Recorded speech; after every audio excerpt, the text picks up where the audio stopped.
बोलिए भागवत स्वरूप भगवान की, विष्णु परमात्मा श्री हरि की।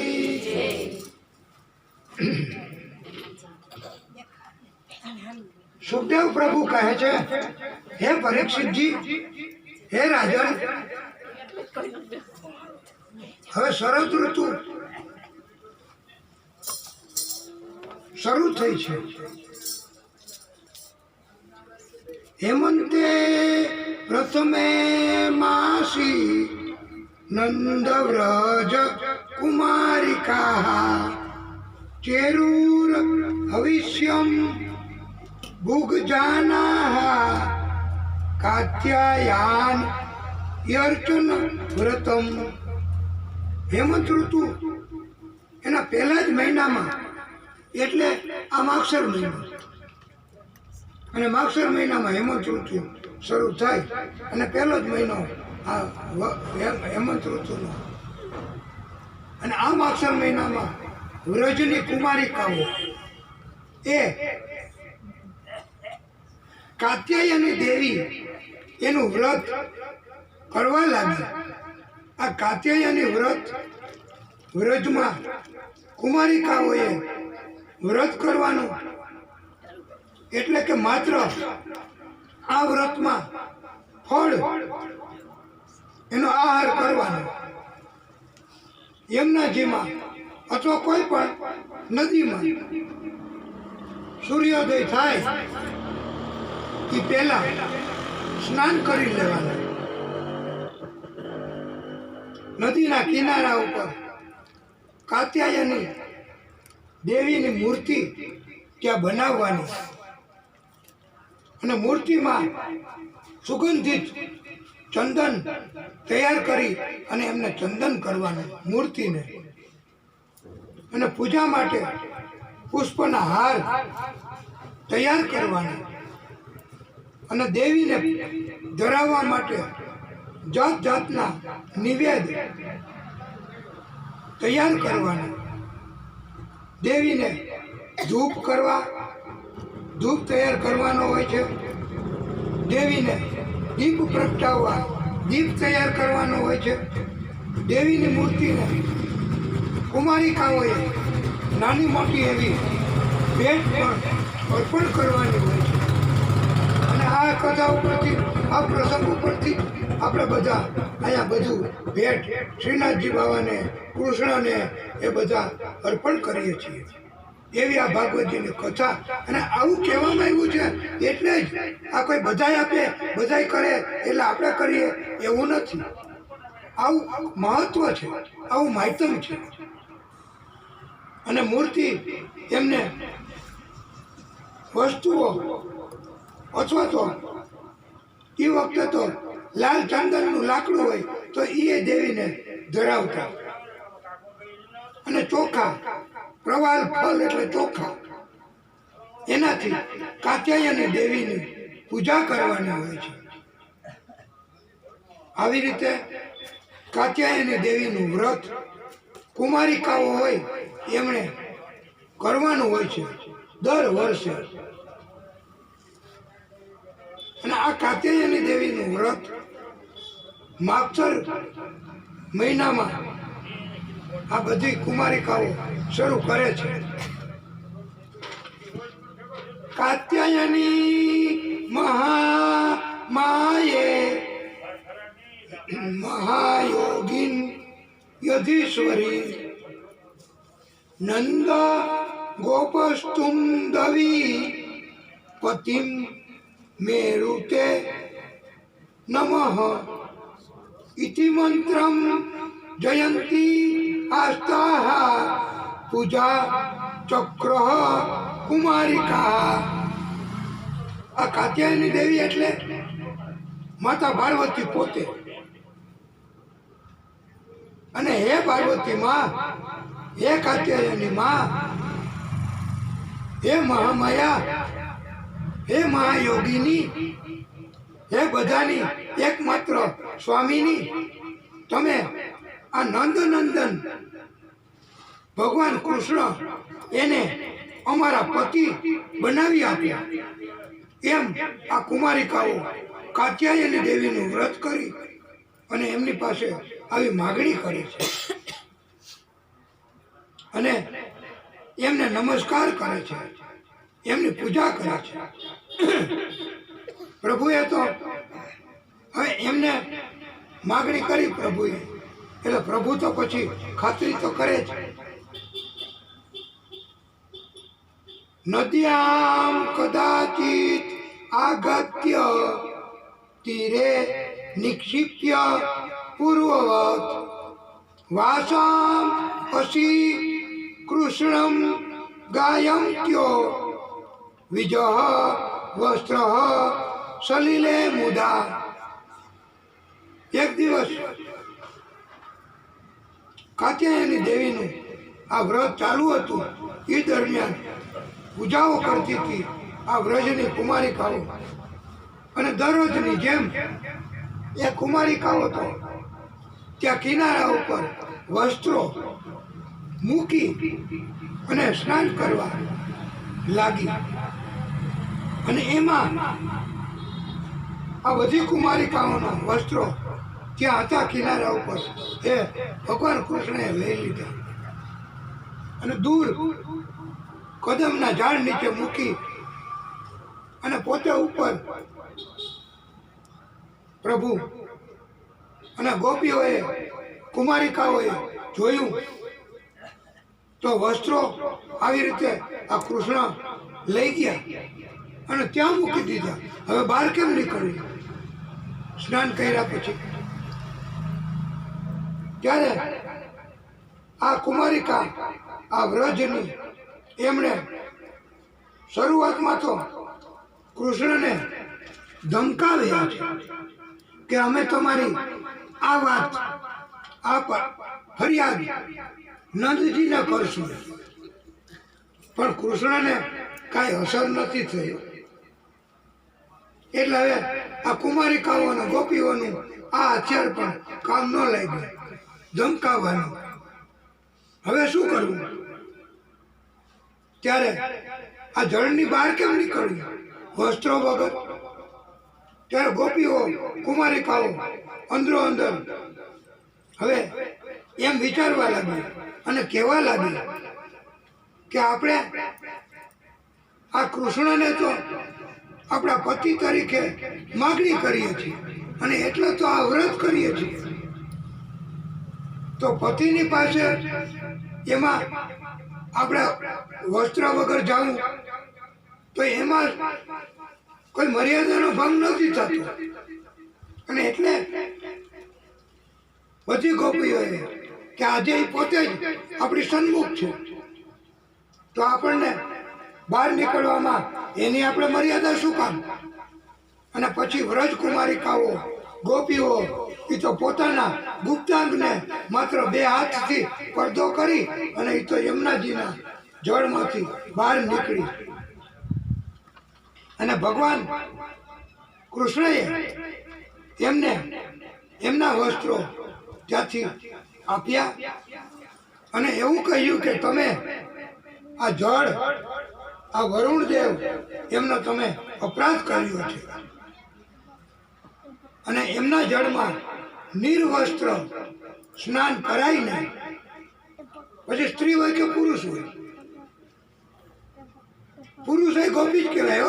એ પછી આપણે આગળની કથામાં કેવું છે, અત્યારે એ કથામાં આપણે નથી ઊંડું ઉતરવું, નહીતર આ પ્રાગટ્ય કરવું છે. એટલે એમણે તો આ જળમાંથી બહાર નીકળી અને પ્રભુએ કહ્યું કે નિર્વસ્ત્ર સ્નાન કરવું એ મોટો અપરાધ છે. એટલે ત્યારથી કોઈ પણ નદી, કોઈ પણ જલાશય, કોઈ પણ તળાવ એની અંદર ભલે પ્રાતઃકાલ હોય, કોઈ ન નીકળતા હોય, એટલું જ નહીં પણ બાથરૂમમાં અત્યારે આ જમાનામાં આ સમયમાં આ બહુ યાદ રાખવાનું છે કે પુરુષો કે સ્ત્રીઓ કે બાલિકાઓ કુમારિકાઓ એમણે નિર્વસ્ત્ર તો સ્નાન કરવાનું જ નથી. અને મોટે ભાગે સ્ત્રીઓને આ બાબતની ખબર હોય છે અને એટલે નિર્વસ્ત્ર સ્નાન નથી કરતી હોતી. પણ ઘણાય બાળકો, ઘણાય પુરુષો એમને ખબર ન હોય તો ઘણી વખત એવા કોઈ સંજોગો તો પછી એમને એ તો સ્નાન કરી લે. પણ આ કથા સાંભળ્યા પછી એમને પણ આ ખ્યાલ રાખવાનો બધાએ કે વરુણદેવનો આ જળનો અપરાધ નથી કરવાનો. અને પાછું પ્રભુ બાળકૃષ્ણ એ ગોપીઓની અંદર જે કાંઈ બ્રજકુમારિકાઓની અંદર થોડી ઘણી પણ એવી કોઈ વાસના હતી એ પણ દૂર કરવા માંગતા હતા. અને એટલે જ આ ભગવાન કૃષ્ણએ આ લીલા કરી છે.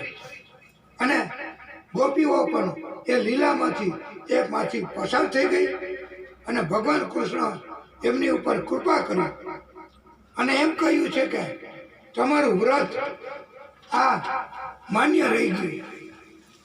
પાર્વતી માં, કાત્યાયની દેવી તમારી ઉપર પ્રસન્ન થઈ છે અને હવે તમે, હું પણ તમને કૃપા કરીશ અને શરદ પૂનમ એ સમયે મહારાસ એની રચના કરીશ અને એમાં હું તમને સામેલ કરીશ.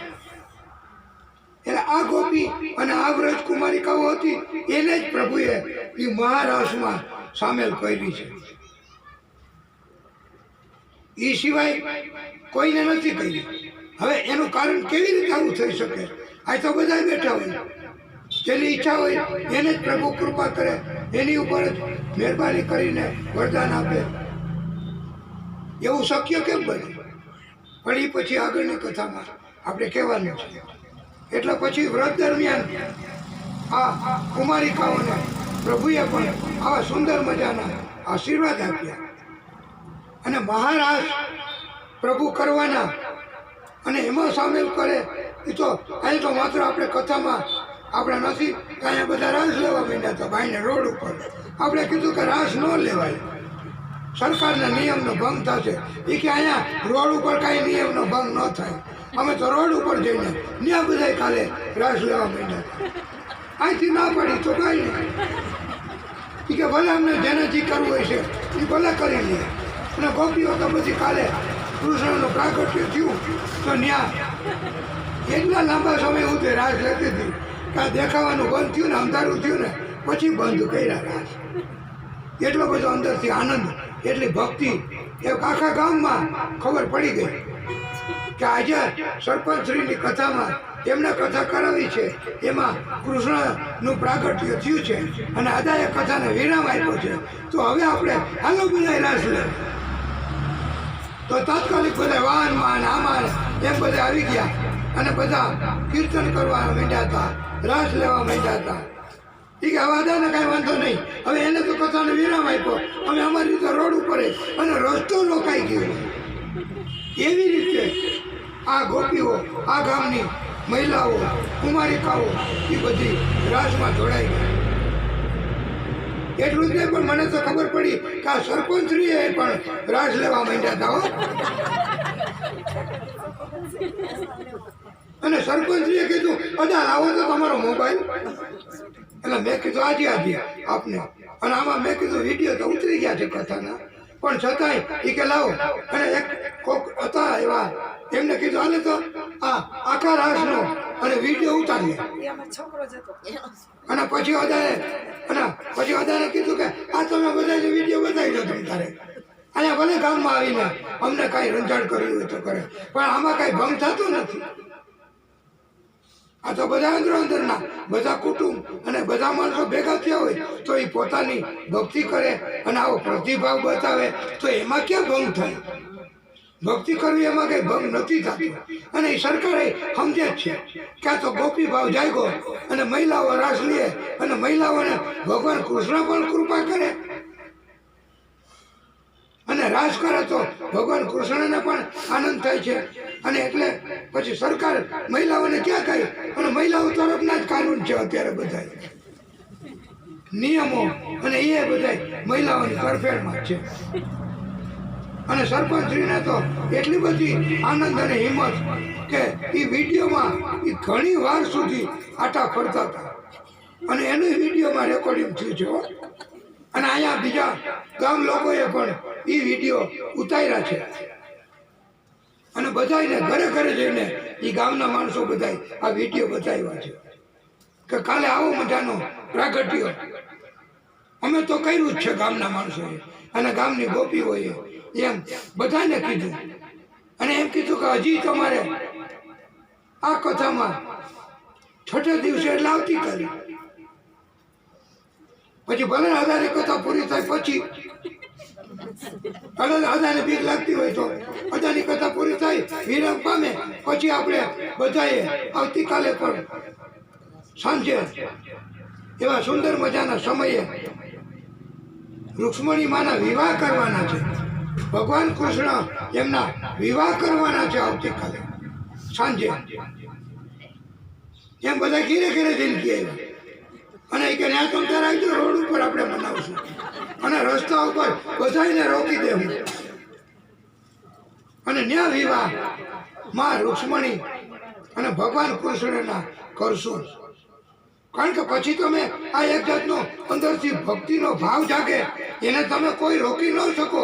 એની ઉપર લાઠીચાર્જ થાય તો એ તો રાસ લે જ, એ તો રૂક્ષ્મણી માના વિવાહ કરાવે એને અસર પછી એને કોઈ રોકી ન શકે અને ભગવાને નથી રોકતા. ભગવાને કહે છે કે ગોપીઓને મારે રાસલીલા કરાવવી છે અને ગોપીઓને મારે આ રાસ રમાડવા છે.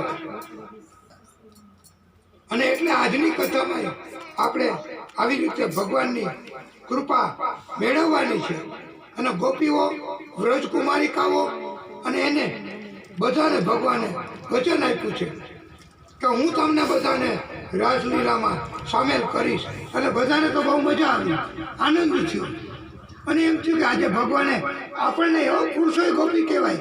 હજી એકવાર તમે ધ્યાન રાખજો.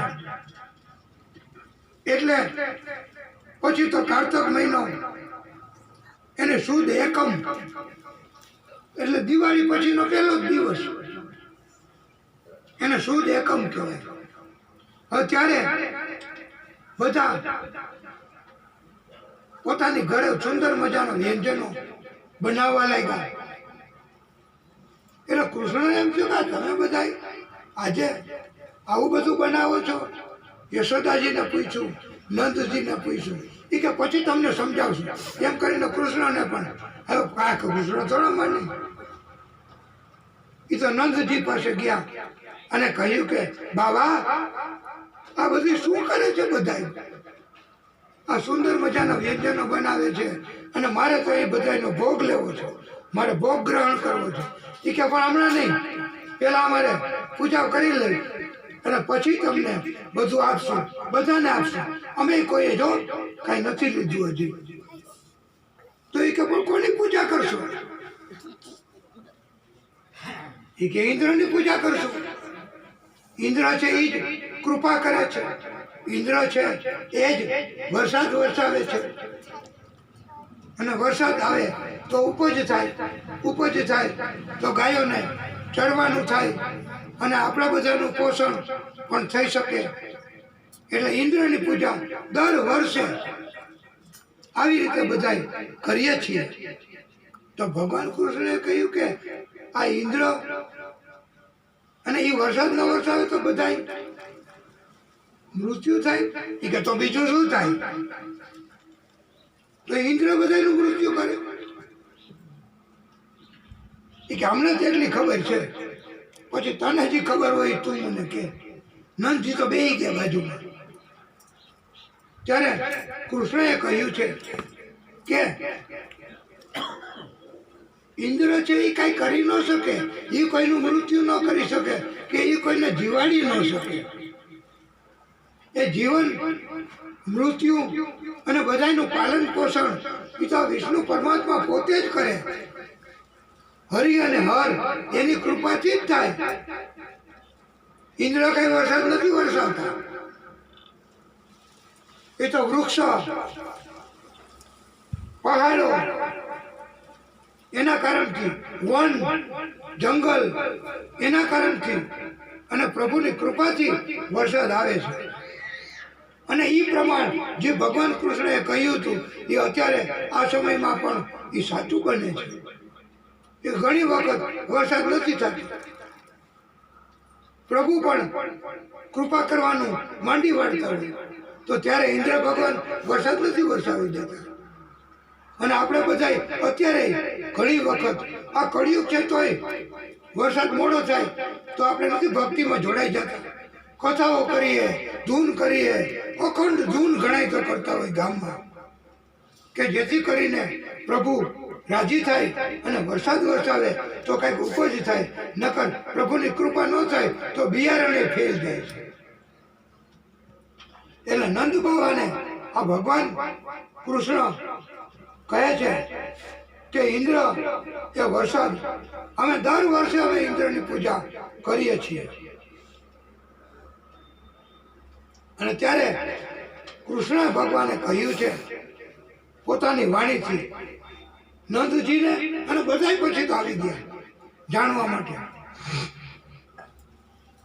કર્મણા જાયતે જંતુ કર્મણેવ વિલીયતે સુખમ દુઃખમ ભયમ ક્ષેમમ કર્મણેવા વિપદ્યતે.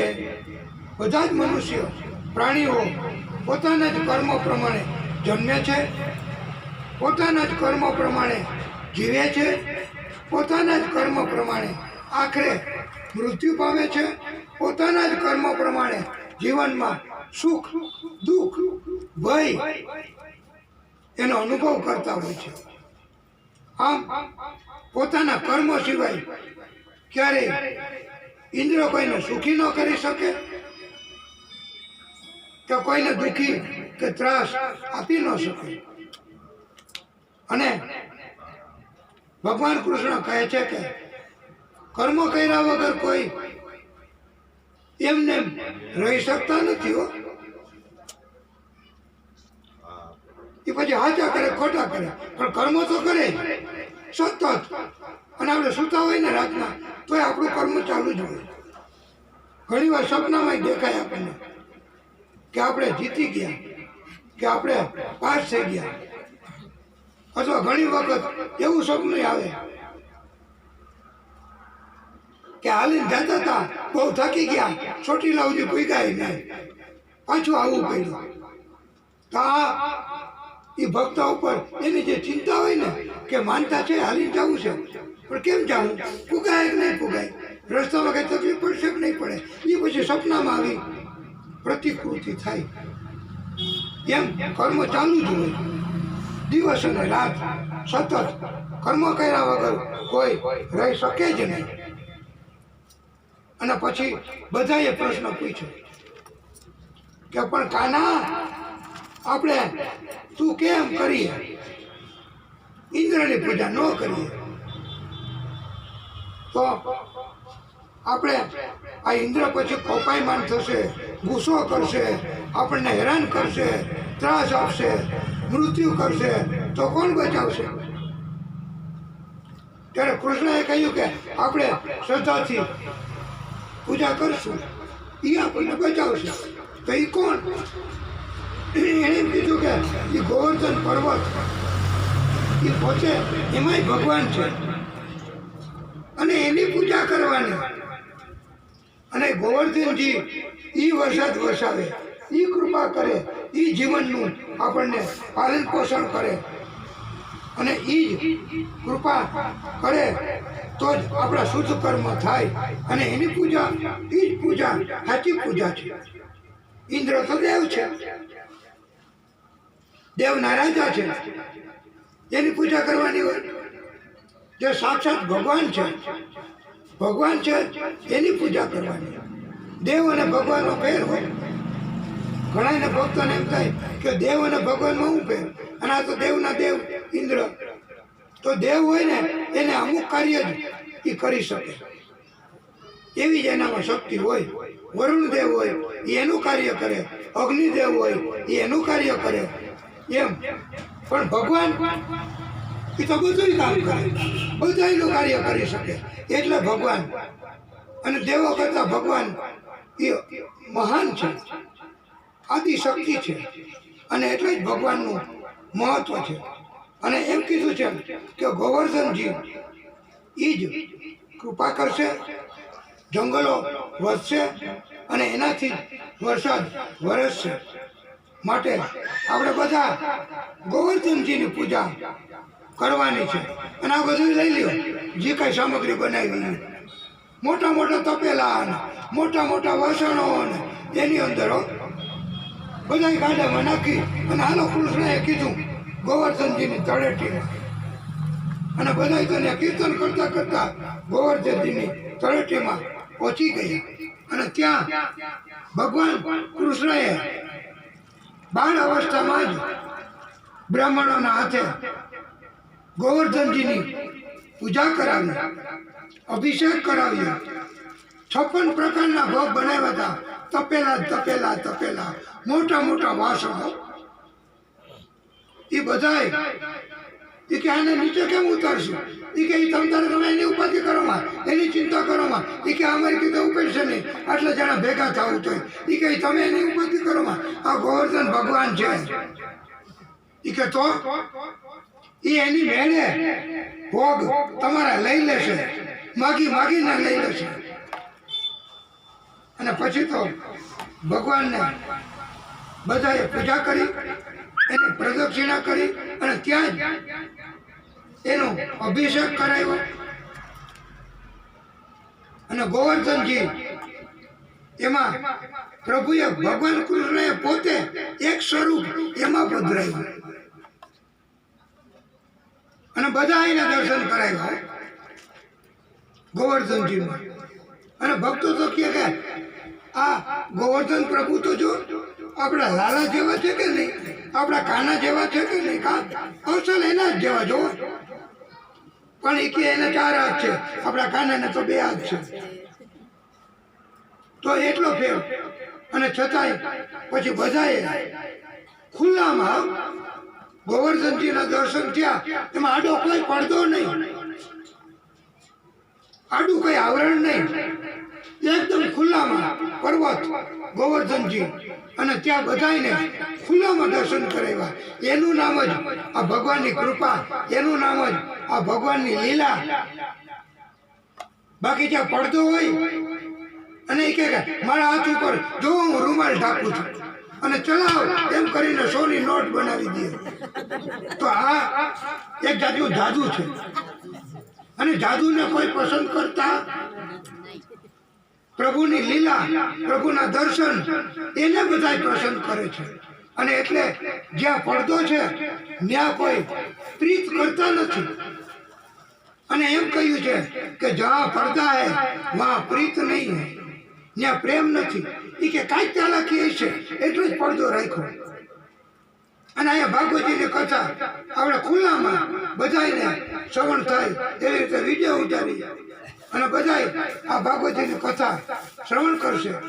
આ ઉત્તમ એ જ પ્રભુનું પ્રાગટ્ય બતાવે છે, એ જ આપણને પ્રભુનો અનુભવ કરાવે છે. અને ભગવાને આવી રીતે બધા ભક્તોને દર્શન કરાવ્યા.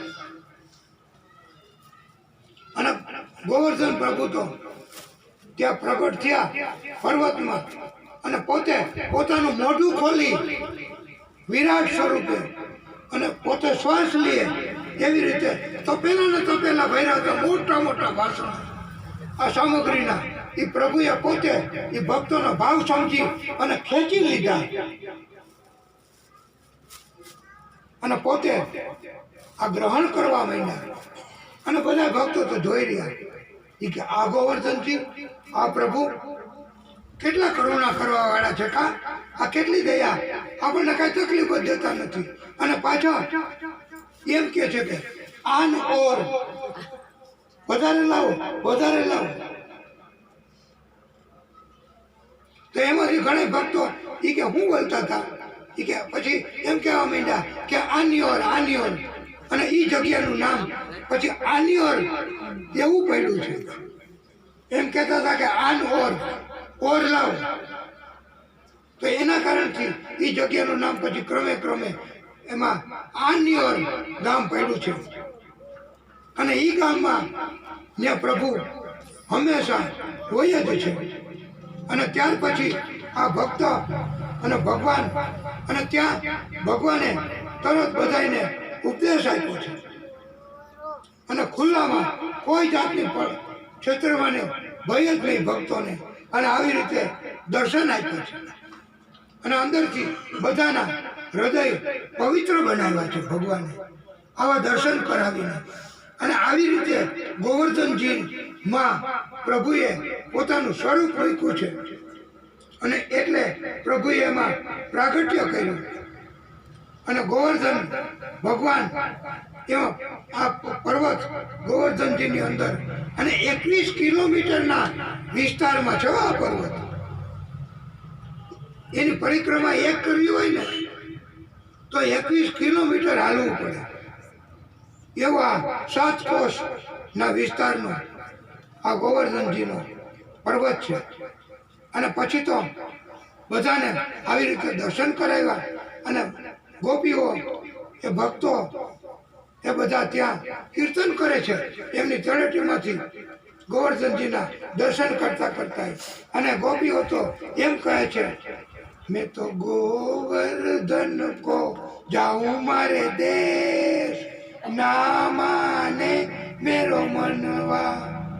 બીજું ગોપી તો એમ કે, મેં તો ગોવર્ધન કો જાઉંગી, કોઈ માને યા ન માને. આમ જેને જે ગમે એવું કીર્તન ગાવા માંડ્યા. આપણે તો અહીંયા એટલા માટે આ કીર્તનને મૂકી દઈએ છીએ કે આપણે આ સુંદર મજાના કીર્તન છે. આવા કીર્તન ગાવાથી પ્રભુ રાજી થાય છે. પણ આપણે આ એવો ગોધુલી ટાઈમ અને એ સમયમાં આપણે પ્રાગટ્ય કરવું છે. અને ભક્તો તો એમ કહે છે કે પ્રભુ વતી ખાતરી આપે છે ગોવર્ધન ભગવાન વતી, બસ એક બાર આજા गिरिराज की शरण में, बस एक बार आजा गिरिराज की शरण में, सर्वस्व कर दे अर्पण गिरिराज की शरण में, जीवन की दौर सौंप दे गिरिराज की, बस एक बार आजा गिरिराज की शरण में, फिर भय न कोई होगा गिरिराज की शरण में, बस एक बार आजा गिरिराज की, श्रद्धा से शीश झुका दे गिरिराज की शरण में, विश्वास अटल रखना गिरिराज की शरण में, बस एक बार आजा गिरिराज की शरण में, निर्मल हृदय होगा गिरिराज की शरण में, गिरिराज की शरण में, गिरिराज की शरण में. એમ બધા આવા ઉત્તમ મજાના કીર્તન કે ગિરિરાજજી પ્રભુ તો આનંદથી આવું બધું જોઈ વાતાવરણ અને એમને પણ કૃપા કરવાનું મન થાય. ધન્ય ધન્ય બધા ભક્તોને કર્યા છે. અને હવે તો આ ઇન્દ્ર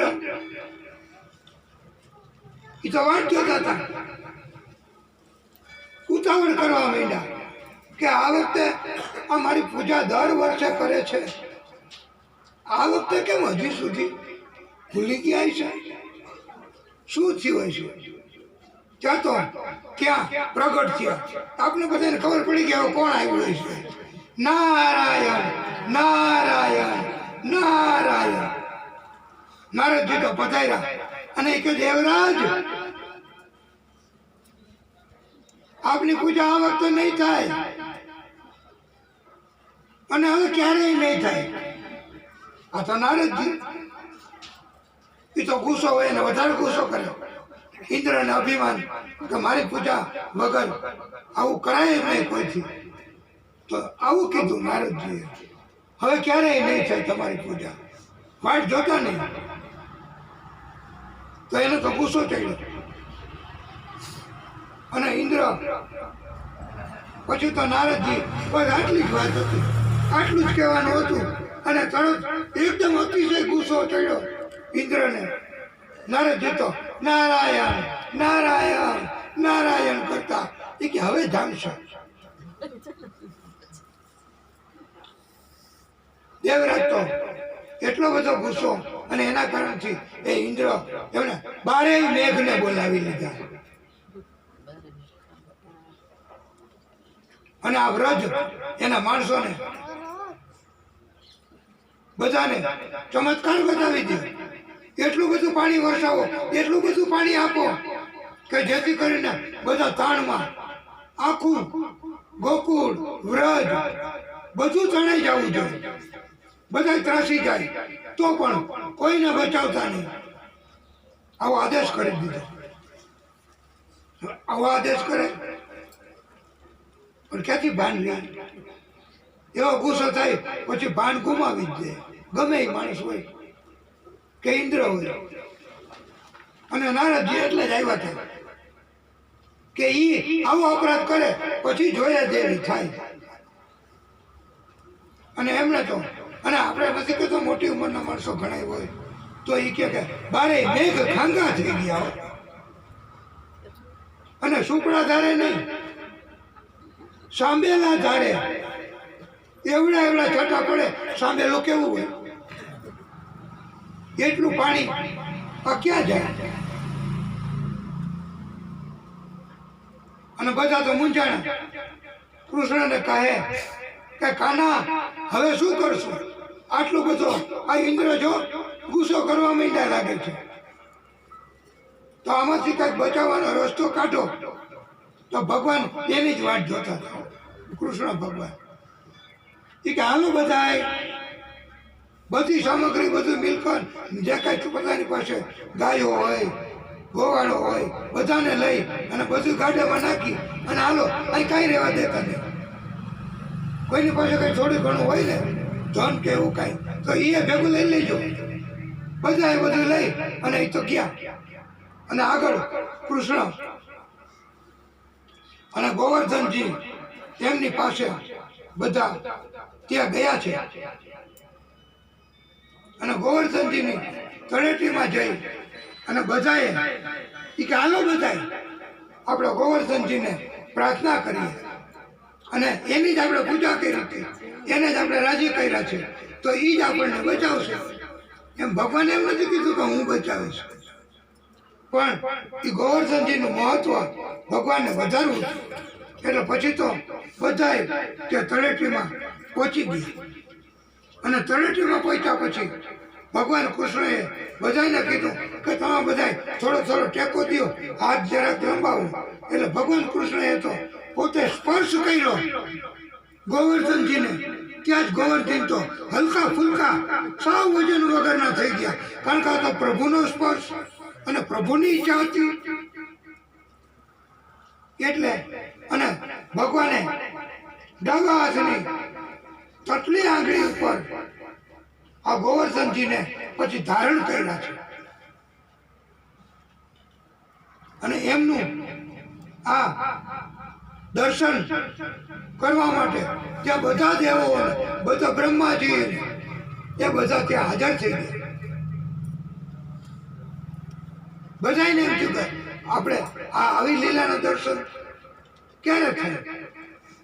અને આ કથા એ સરપંચશ્રીના ઘરવાળા તો સાંભળે એને તો અત્યારે ખબર પડે, પણ જ્યારે આનો વિડીયો બધા ભક્તોને મોકલશે ત્યારે ભક્તોને ખબર પડશે કે આ પ્રભુનું પ્રાગટ્ય.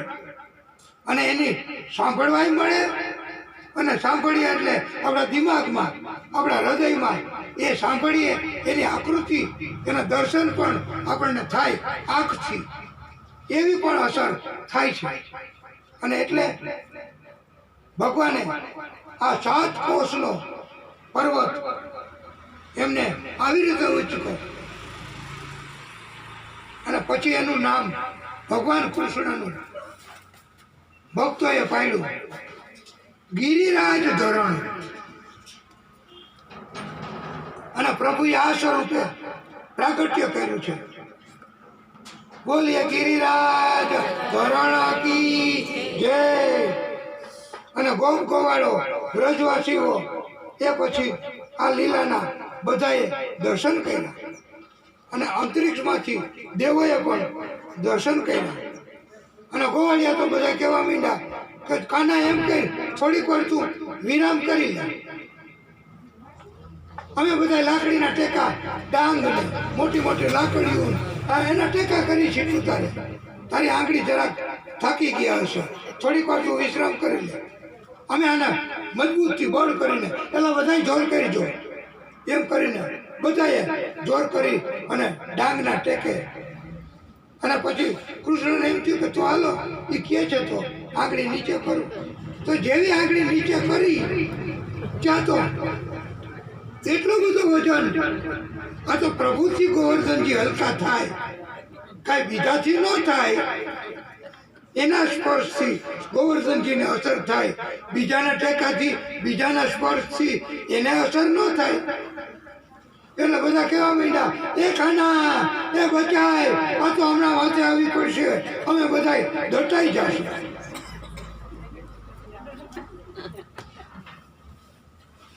અને પાછો કૃષ્ણએ પર્વતને પોતાની આંગળી ઉપર ધારણ કર્યો છે અને પછી બધા ભક્તો એના દર્શન કરી એ પર્વતને ઉચકી રાખ્યો.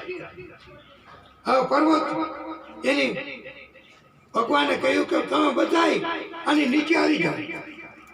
ગાડા, ગોવાળો, બળદ, જે કઈ સામગ્રી બધું તમે આની નીચે આવી જાઓ. એટલો 7 કોસનો પર્વત 21 કિલોમીટરના ઘેરાવાનો.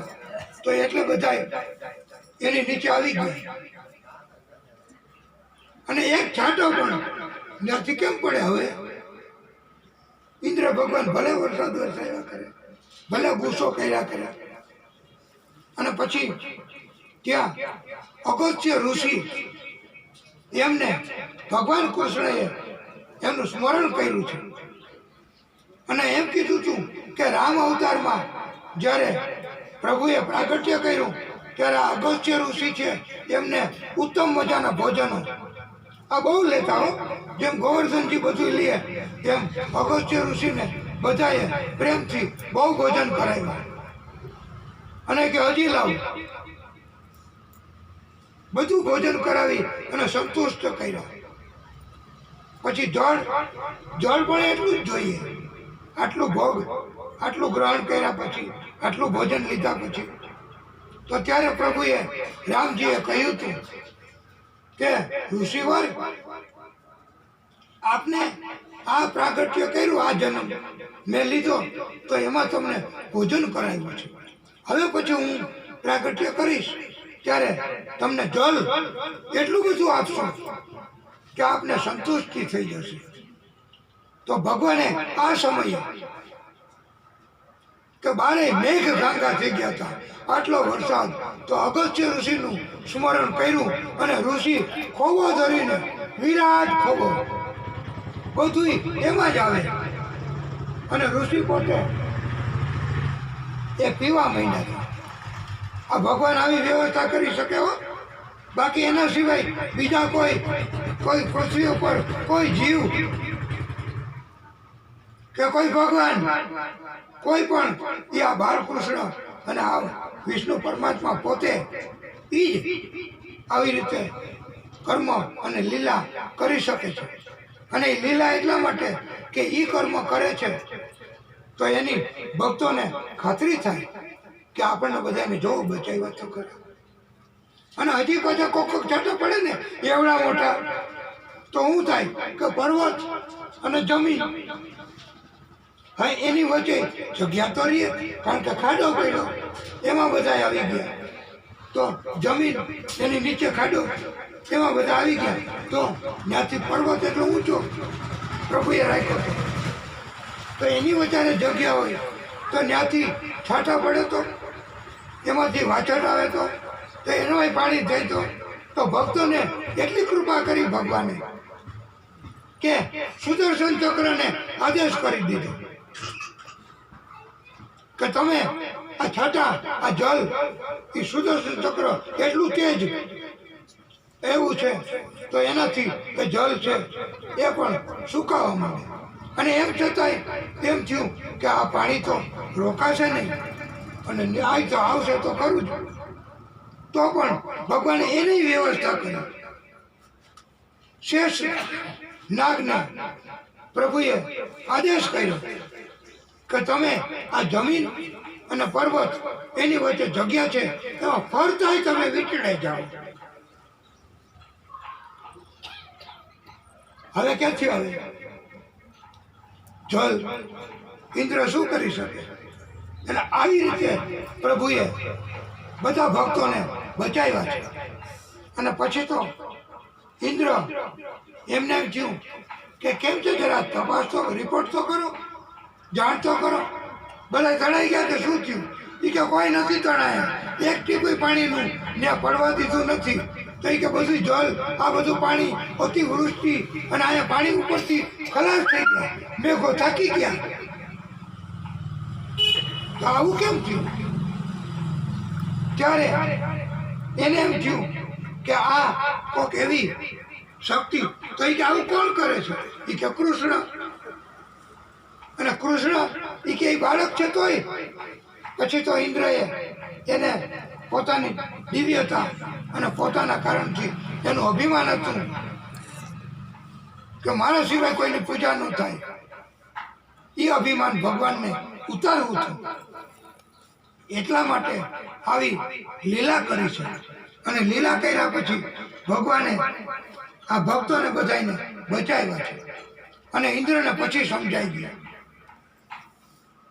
અને એ તો આ બાળકૃષ્ણ એમની માફી માંગવા માટે, નહીતર કે હવે આ અપરાધ મેં કર્યો, હા મને કેવી સજા, કેવો દંડ આ કૃષ્ણ કરશે કે પરમાત્મા કરશે. એટલે એ તો ગયા ભગવાન કૃષ્ણની માફી માંગવા. પણ એને એમ થયું કે માફી માંગવા જાશું પણ માફ કરશે? આ કઈ નાનો અપરાધ થોડો હતો.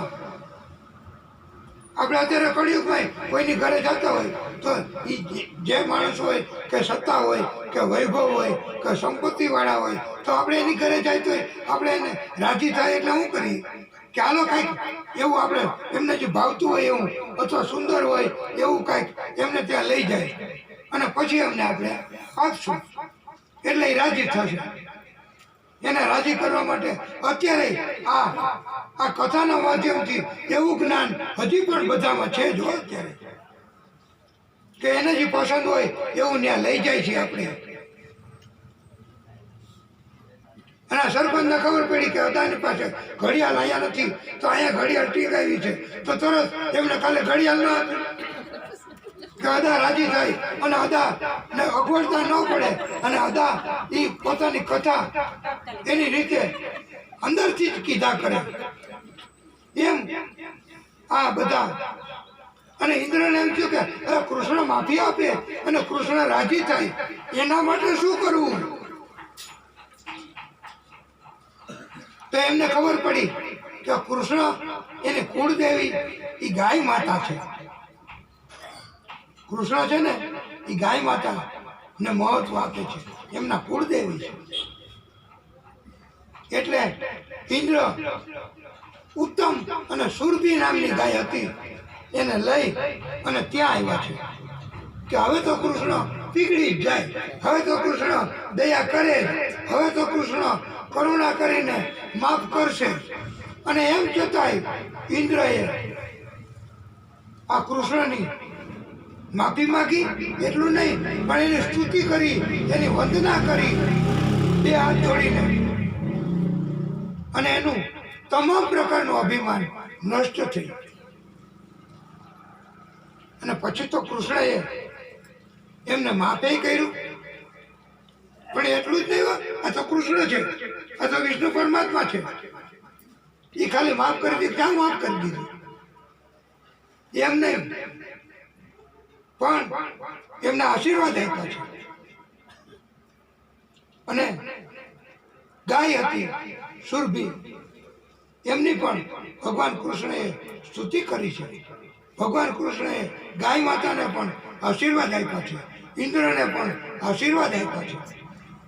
અને પછી તો બધાને ખબર પડી ગઈ કે ભગવાન કૃષ્ણએ, વિષ્ણુ પરમાત્માએ આ ગાય ઉપર અને ઇન્દ્ર ઉપર કૃપા કરી આશીર્વાદ આપ્યા અને વરદાન આપ્યા છે. તો ઇન્દ્ર એને તો આશીર્વાદ આપ્યા તો એ તો ધન્ય બની ગયા, પણ એ તો દેવોના રાજા, 33 કરોડ દેવતાઓ છે એના રાજા ઇન્દ્ર. દેવતાઓને બધાને એમ થયું કે હાલો આપણે જઈએ, આપણે કૃપા કરવા, આશીર્વાદ માંગવા. તો 33 કરોડ દેવતા. તો ભગવાને કીધું કે તમે બધાય દેવતાઓ, એ બધાય આ ગાય માતા છે ને એને મેં આશીર્વાદ આપ્યા છે, તમે બધાય ગાય માતાની અંદર તમારું સ્થાન લઈ લ્યો.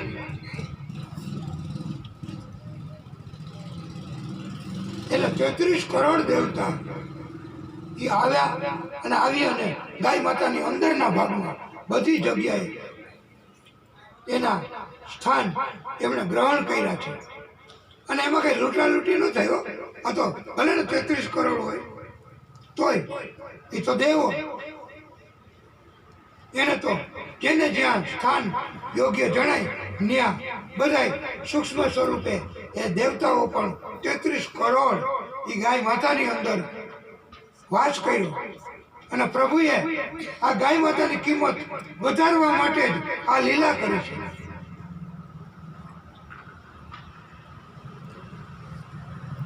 અને પછી તો 33 કરોડ દેવતા એમાં સમાઈ ગયા. મહાલક્ષ્મીજીને ખબર પડે એટલે ઈ પણ ત્યાં આવી ગયા. ગંગાજીને ખબર પડી, ઈ પણ ત્યાં આવી ગયા અને કહ્યું કે પ્રભુ, અમારે આ ગાય માતામાં વાસ કરવો છે. તો ભગવાને કીધું હવે અંદર જગ્યા નથી, જોઈ લ્યો જવું હોય તો. એના પત્નીને ના પાડ્યો, મહાલક્ષ્મીજીને. તમારે ખાતરી કરવી હોય તો કરી લ્યો. બધા દેવોએ, 33 કરોડ દેવોએ સ્થાન લીધું છે. હા, તમે ક્યાં જશો અંદર? અને ગંગાજીને કીધું કે ભલે તમે પવિત્ર છો, પણ હવે તમે ક્યાં વાસ કરશો? અંદર કઈ જગ્યા તો છે નહીં. 33 કરોડ દેવતાએ સ્થાન લીધું છે, એટલે હવે શું કરવું? તો એ કે ના, કૃપા તો કરો જ અમારી ઉપર. અંદર જગ્યા ન હોય તો કઈ નહીં, પણ કૃપા કરો. એટલે ભગવાને કૃપા કરી મહાલક્ષ્મીજી ઉપર અને ગંગાજી ઉપર. અને ગંગાજી એ ગાયના મૂત્રમાં ગંગાજીને પધરામણી કરવાનો આદેશ કર્યો. અને ગોબર એમાં લક્ષ્મીજીને પધરામણી કરવાનો પ્રભુએ આદેશ કર્યો છે. એટલે અંદર જગ્યા નહોતી, પણ જ્યારે ગાય પોતાનું મૂત્ર છોડે ત્યારે એમાં તરત જ આ ગંગાજી આવી જાય. અને ગાય એના ગૌમૂત્ર એનાથી બીજું કોઈ પવિત્ર અત્યારે પણ ગણવામાં નથી આવતું. અને ગાયનું ગોબર આપણે કોઈ જગ્યાએ કાંઈ સારા કામ કરવા હોય તો ત્યાં ગોબરથી આપણે લેપન કરીએ છીએ જમીનનું, કે જમીન પવિત્ર બની જાય. અને પવિત્ર બને અને પાછું લક્ષ્મીજી ત્યાં પધારે. ગોબરમાં લક્ષ્મીજીનો વાસ છે, એટલે લક્ષ્મીજીને આપણે ગાયનું ગોબર એ લેતા આવીએ, પ્રાતઃકાલે જઈ અને મૂત્ર પણ ગૌનું લેતા આવીએ છીએ અને બધે છંટકાવ કરીએ છીએ. અને એટલે એ જગ્યા પવિત્ર બને છે. બાકી તો આ પ્રભુએ કહ્યું છે કે પવિત્રતા એ સંસ્કાર અને જન્મથી અને જન્મના જે કાંઈ લક્ષણો, સંસ્કાર અને કર્મ અને જ્ઞાન જન્મના આપણા જે કોઈ કર્મ છે એના કારણે જ આપણા બધા જન્મ થાય છે. અને એના કારણથી આપણે બધા એકબીજાના કર્મના બંધનથી આપણે સાથે મળીએ છીએ. અને ગાય, બ્રાહ્મણ, આ નેચરલ કુદરતી તત્વ, એ પહાડ, વન, જંગલ એનું આ ભગવાન કૃષ્ણએ મહત્વ આવી રીતે વધાર્યું છે.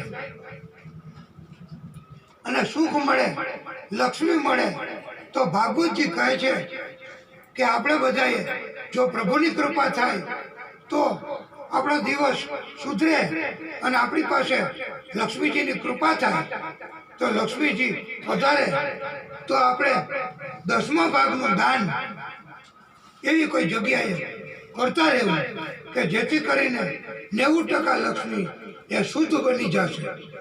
નહીતર લક્ષ્મીજીને પણ મુંજારો થયો, એને આપણે દાન સ્વરૂપે ન વાપરીએ. અને દાન એ બાજુ કેવી રીતે ખબર છે ને, એ ગમે ત્યાં ગમે એને નહીં. પાપ કર્મ કરતા હોય એને દાન ન આપે. સત્કર્મ, સત્સંગ અને જે જગ્યાએ પ્રભુની ભક્તિ થતી હોય, પ્રભુની કથા થતી હોય તો કથાનું આયોજન કરવું. એનાથી આ દાન 10% લક્ષ્મી. આપણી પાસે લાખ રૂપિયા હોય તો એમ થાય કે હવે 10,000 તો વાપરશું અને બધાને આનંદ કરાવશું.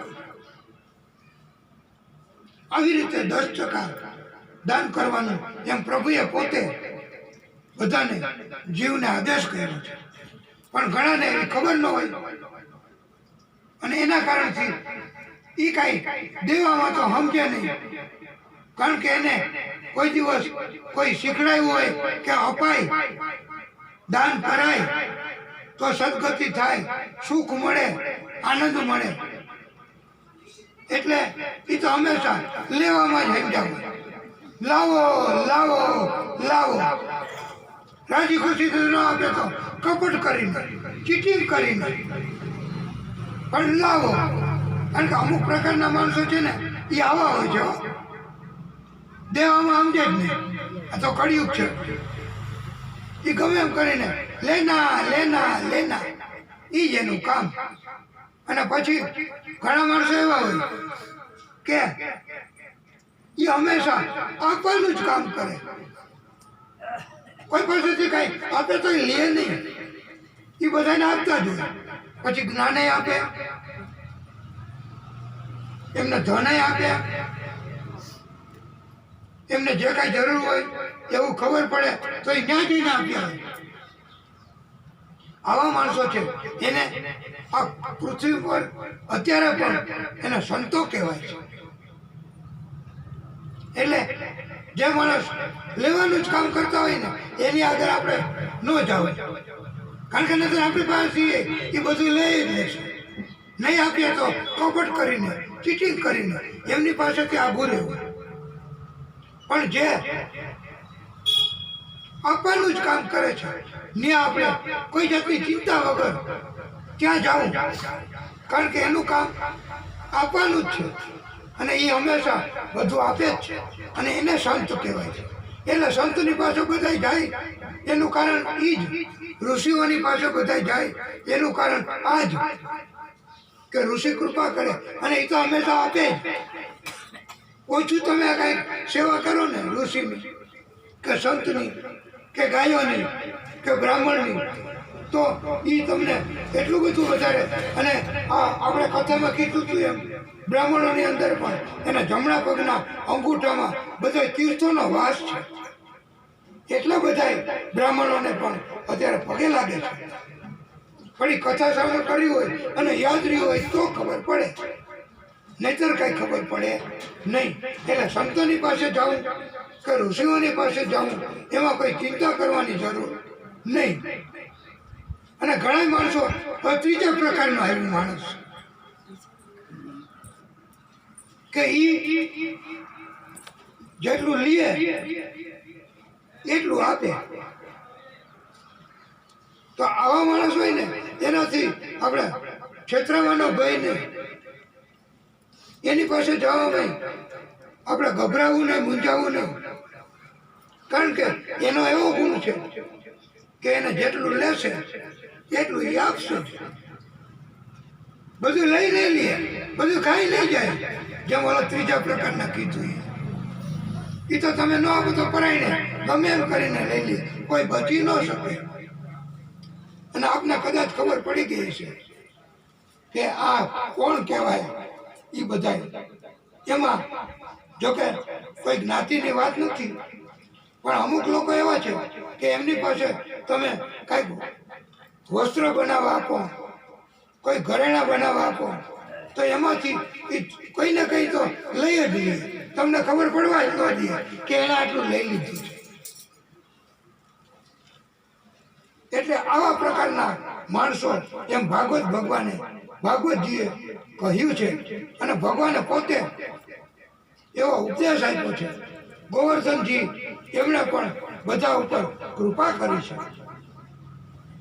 અને ભક્તો તો કહે છે કે મને ગમે રે નાથ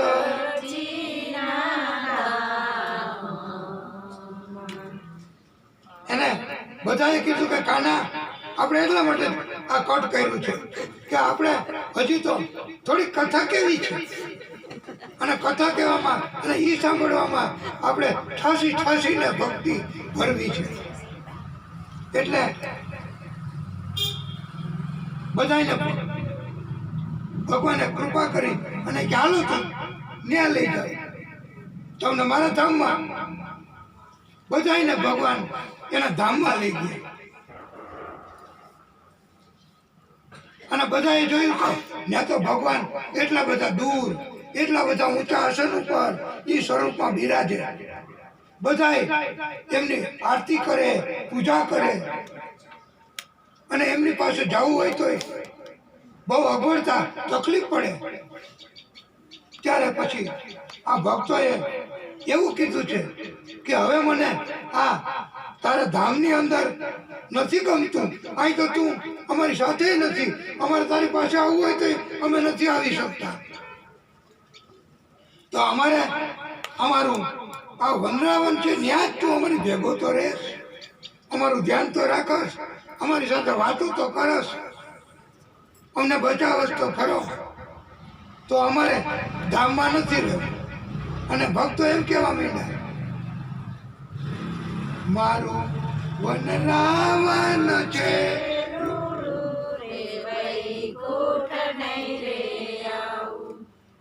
ઓ નંદજીના લાલ રે વૈકુંઠ એ ત્યાં હું નંદ કુંવર ક્યાંથી લાવું ઓ નંદજીના લાલ રે વૈકુંઠવાસી છે અતિ કુડા એ વ્રજના વાસી છે રૂડા એ નંદજીના લાલ રે વૈકુંઠ નહીં રે આવું.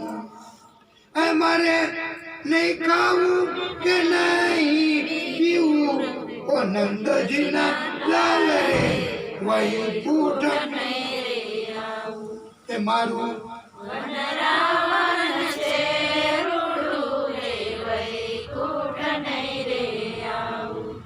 અને આ કથા પછી તો ભગવાને કીધું તો હાલો તમને બધાને વનરાવનમાં વ્રજમાં મૂકી જાઓ.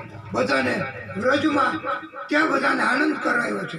પ્રભુનો હેતુ કૃષ્ણ પ્રાગટ્ય કર્યું, પછી બધાને આનંદ, એના સિવાય પ્રભુએ કઈ આપ્યું નથી. ક્યાંથી આપ્યા? એમની પાસે આનંદ સિવાય તો બીજું કઈ છે જ નહીં, અને સત્ય સિવાય બીજો કઈ ભગવાન નથી. સત્ય એ જ ભગવાન છે, અને સત્ય એ જ વિષ્ણુ પરમાત્મા છે. અને જેને નામ સત્ય છે, જેને નિયમ છે, જેને ટેક છે, એટલે તો કીધું છે કે આ વ્રજવાસીઓ બહુ ભોળા છે, એ કપટી નથી. અને ધામમાં તો બધા કુળા છે, કપટી છે. એટલે કપટી પાસે વૈષ્ણવને ગમે નહીં, કોઈ કપટી પાસે ભગવાનના ભક્તોને ગમે નહીં, કપટી પાસે ભગવાનના ભક્તો ક્યારેય જાય નહીં. અને એમાંય કદાચ જો એવું રીતે આ તો કળિયુગ છે, અને ક્યારેક સત્સંગી હોય, ભક્તિ કરતા હોય, છતાંય ક્યાંક એવી જગ્યાએ આપણે શું થાય કે ઘણી વખત ખબર ન હોય અને વયા જાય, પણ એવી ખબર પડે કે આ તો આપણે આ તો કપટી છે અને ખોટી જગ્યાએ આવી ગયા, તો એ કે જય શ્રી કૃષ્ણ અમારે કામ છે તો હવે રજા લઈ, એમ કરીને એ વૈષ્ણવ તો વયા જ જાય. એને સાચું લાગે ખોટું લાગે એ જાણે ને ભગવાન જાણે, પણ કોઈ દિવસ કપટીનો સંગ વૈષ્ણવો સત્સંગી કે આ ભક્તિ કરવાવાળા કરતા નથી. અને એટલા માટે ભક્તિ કરીને જો ભગવાન પ્રસન્ન થાય અને જો ભગવાન રાજી થાય અને જો ભગવાન કરુણા કરે અને ભગવાન ઝાંકી આપે, પછી આપણને એ કથા કેવી છે કે ભગવાન સ્વપ્નમાં દર્શન આપે છે, સ્વપ્નમાં ઝાંકી કરાવે છે. અને વૈષ્ણવને તો ખબર જ હોય કે ઝાંકી કરાવે સપનામાં. અને ત્યારે પણ જે ભક્તો છે એમણે હંમેશા પ્રભુ પાસે બંગલા ન માગવા, કીર્તન અને ભક્તિ એ જ માગવા. આ દુનિયાના સુખ, આ દુનિયાના વૈભવ એ માગતા નહીં. અને ટૂંકમાં એટલું જ માગવું એમ ભાગવતકારોએ કીધું છે. તો શું માગવું? તો માત્ર એટલું જ કે તમે કે ભીષ્મ પિતાએ જે માગ્યું હતું, ભગવાન પ્રસન્ન થયા ને કે તમે છેલ્લી ઘડીએ મને દર્શન આપજો. એમ વૃદ્ધોએ, બાળકોએ ભગવાનની ક્યારેક ઝાંકી થઈ જાય કે ભગવાનની ક્યારેક અનુભૂતિ થઈ જાય તો સંકલ્પથી બે હાથ જોડીને અહીંયા પણ ભાગવતજીને જ્યારે આપણે પરિક્રમા કરતા હોઈએ તો સરપંચ શ્રી એના ઘરવાળા એમને પણ આ બોધ આપવામાં આવે છે કે તમારે પ્રભુની કૃપા થાય અને માગણી કરવી હોય તો માત્ર બીજું કાંઈ ન માગતા કે સરપંચમાંથી મુખ્યમંત્રી બનાવી દે.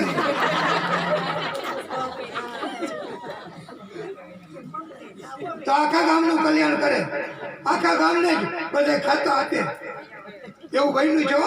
આ ખોટી વાત નથી, આપણા તાલુકામાં જ નથી. મહિલા છે એ સરપંચ સમજી ગયા, એના ઘરવાળા સમજી ગયા કે મહિલા છે તોય એમને કેવડી મોટી સત્તા આપી હતી. કોઈનું નામ નથી લેવાનું, એમની જાહેરાત નથી કરવી. એમના માટે આ કથા નથી, આ તો ભગવાન માટે કથા છે. એટલે એમ કીધું છે કે હે વાલા ભક્તો, હે વૈષ્ણવો, પ્રભુની ક્યારેક અનુભૂતિ થાય તો અહીંયા પણ 7 દિવસમાં એવી અનુભૂતિ થાય તો એવું જ માગવું કે મારું આ અંત સમયે તમે દર્શન આપવા પધારજો. અને તો જ મૃત્યુ સુધરશે અને ત્યાં રિઝર્વેશન થઈ જાય એના ધામમાં, પછી ક્યારેય પાછું આવવું. અને એટલે જ આટલું જ માગવું. અને એમ કીધું છે ભક્તોએ કે અરજી અમારી સુનો શ્રીનાથજી, લઈ જાજે તારા ધામમાં. આમાં આપણે એને શ્રીનાથજી બાબા તો આ ભક્તોને વશ છે, ભક્તોને આધીન છે. એટલે આપણે એને લઈ જાજો એમ નથી કહેવાની જરૂર. એને તો આપણે એમ જ કહેવાય કે તમે તો અમારા ભગવાન છો, તમારા સિવાય અમારું કોણ છે. એને આપણે એમ કહેવાય કે લઈ જાજે તારા ધામમાં, હારે મારા અંતર સમયના બેલી, હારે હવે મેલો હારે વાલા અરજી અમારી સુનો શ્રીનાથજી, લઈ જાજે તારા ધામમાં.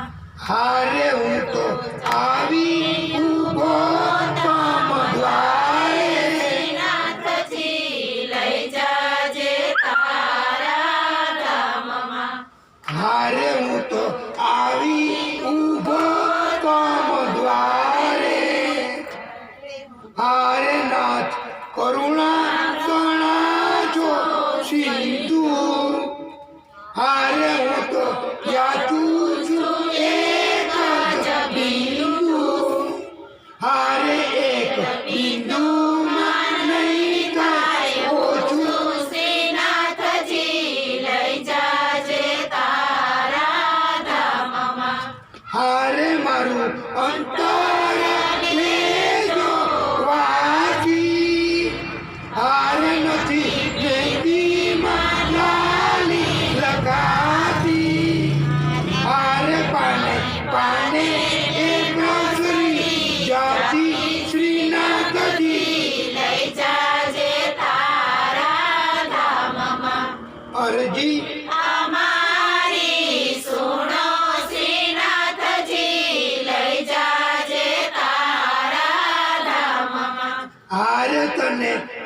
બીજુને શું સમજાવું? અરે તો અંતરને શું સમજાવું? હારે કહે તો અંતર ખોલીને બતાવું. હારે કે તો અંતર ખોલીને બતાવું. હારે તારા ભક્તોને એક જ આશા શ્રીનાથજી. લઈ જાજે તારા ધામમાં. આમ પ્રભુએ પછી હવે આ ગોવર્ધનજીનું પ્રાગટ્ય કર્યું, એમાં પોતાનું સ્વરૂપ પધરાયું. એ સ્વરૂપ કેવું છે? તો એ સ્વરૂપ ભગવાનનું એકનું નથી, કૃષ્ણનું એકનું નથી, પણ એ રાધા અને કૃષ્ણ બેયનું સંયુક્ત સ્વરૂપ એમ પ્રભુએ પ્રાગટ્ય કર્યું છે.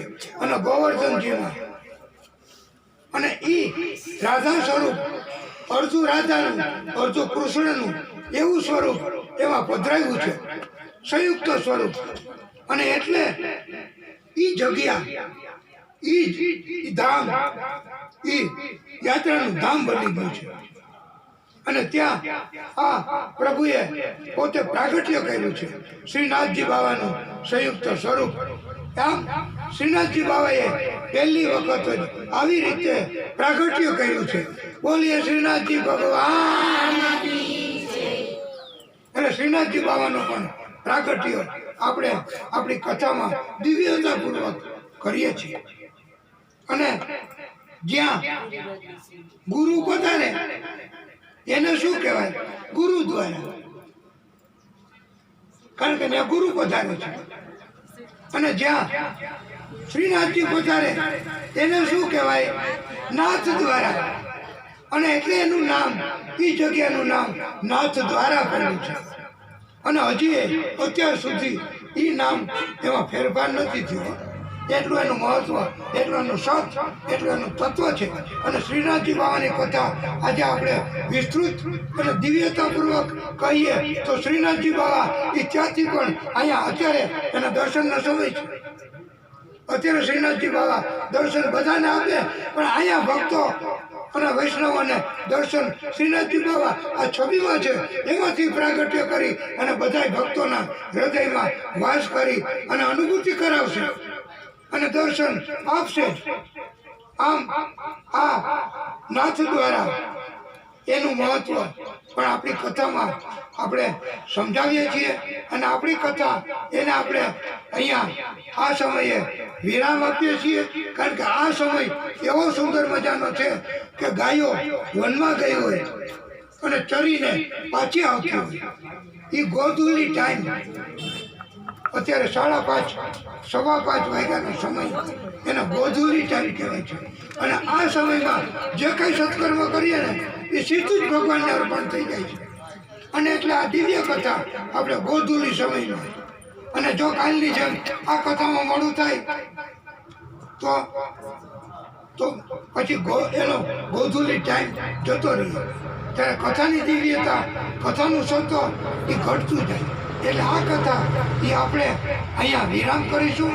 અને આવતીકાલે આવા ટાણે સાંજના સમયે આપણે પ્રભુના લગ્ન કરાવવાના છે.